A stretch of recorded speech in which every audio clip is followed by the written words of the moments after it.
কথা শূন্য এলো কাউন্টামি করো, এই দিন শেষ।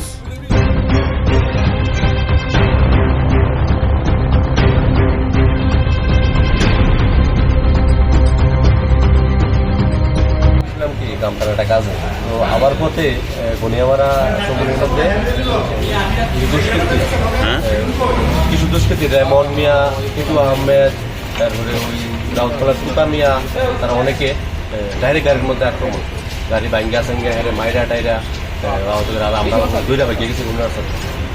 কজন ইনজুরি হয়েছে, কজন আপনারা? ইনজুরি হয়েছে প্রায় 3 জনের মতো। কারে কারে মারছে?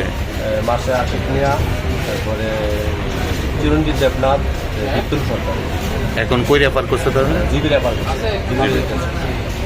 কারা করছে চিনতে পারছেন? লেমন মিয়া। তারা কোন দলের? কংগ্রেসের দলের। কংগ্রেস দলের। কংগ্রেসের মানে রাজনীতি নিয়ে? হ্যাঁ, রাজনীতি শুরুই মনে হয় এটা বলছি। আমরা বুঝতে পারি সঠিক, আমরা কামতারা গেছিলাম, কামতারা আমরা আসতেছি রাস্তার মধ্যে। আমাদের অরবিন্দনগর গ্রাম পঞ্চায়েতে এই পার্টি অফিসটা আজকে উদ্বোধন হওয়ার কথা ছিল।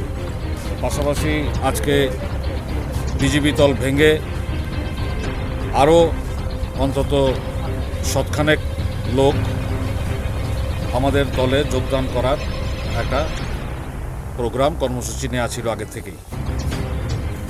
বিজেপি আশ্রিত দুর্বৃত্ত বাহিনী জেমস হক, ফিরদৌস মিয়া, ওদের মাইনরিটি মোর্চার বোধহয় মণ্ডল সভাপতি, ওদের নেতৃত্বে দীপ্তনীল সরকার এবং আরও অনেকে মিলে প্রায় 20-25 জন 30 জন মিলে এরা এই রাস্তাটা অবলম্বন করে, এটা কোথা থেকে এসছে, কামথানা রাস্তা দিয়ে এসে আমাদের অফিসটা এরমভাবে ব্যানার ফ্যানার ছিঁড়ে চেয়ার টেবিল ভেঙে ভাঙচুর করে দিয়েছে।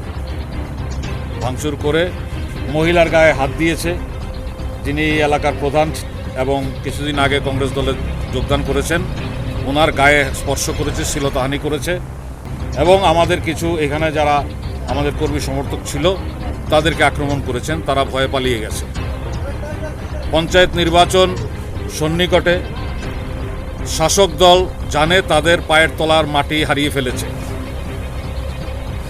বিশালগড়ে অধিকাংশ পঞ্চায়েতে একটা ওয়ার্ডেও বিজেপি প্রার্থী এবার জয়ী হবে না।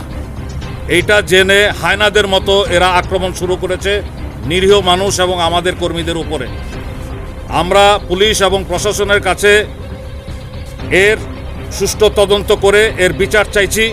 দোষীদেরকে যদি 24 ঘন্টার মধ্যে আপনারা গ্রেপ্তার না করতে পারেন এবং উপযুক্ত শাস্তি প্রদান না করতে পারেন, তাহলে এই পরিস্থিতি যদি আরও ভয়াবহতার দিকে যায়, এর জন্য রাজ্য প্রশাসন এবং পুলিশ প্রশাসন দায়ী থাকবে।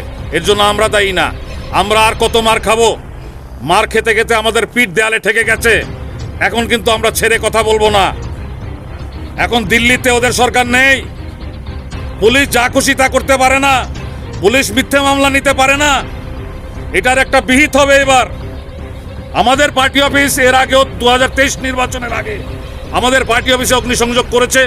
আমাদের উপর পুলিশ টিয়ার গ্যাস সেল এবং বুলেট নিক্ষেপ করেছে। কার অঙ্গুলি হেলনে? এই দলদাস পুলিশ। ওদেরকে আমি, একটা শ্রেণীর পুলিশ দলদাস হয়ে কাজ করছে, ওদেরকে আমি সতর্ক করে দিতে চাই যে এটা কিন্তু শেষ না। এই অরবিন্দনগর পার্টি অফিস ভাঙ্গাটা একটা শুরু হলো, সূত্রপাত হলো। পঞ্চায়েত নির্বাচন যদি আপনারা সুষ্ঠুভাবে করতে না দেন, তাহলে কিন্তু আমরাও কিন্তু রুখবো। সমস্ত সন্ত্রাস আমরা রুখার মতো ক্ষমতা রাখি। বিশালগড় আমরা সমস্ত যে কোনো ধরনের সন্ত্রাসমূলক আচরণ আমরা রুখার মতো ক্ষমতা রাখি। যদি পুলিশ প্রশাসন না পারে, তাহলে পুলিশকে হাতে চুরি পরিয়ে বসে থাকতে বলুন।